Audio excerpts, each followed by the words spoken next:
season, but you'll still find a lot of decorated firecrackers everywhere.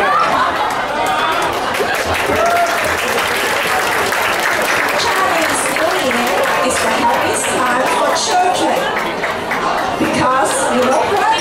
Do they get? Red envelopes. Red envelopes with the real money in it from their parents, grandparents, aunts, and uncles. Look at the little Reese, Raya, and Jasmine, and Zoe. They have so many red envelopes in their hands. I wonder what are they going to do with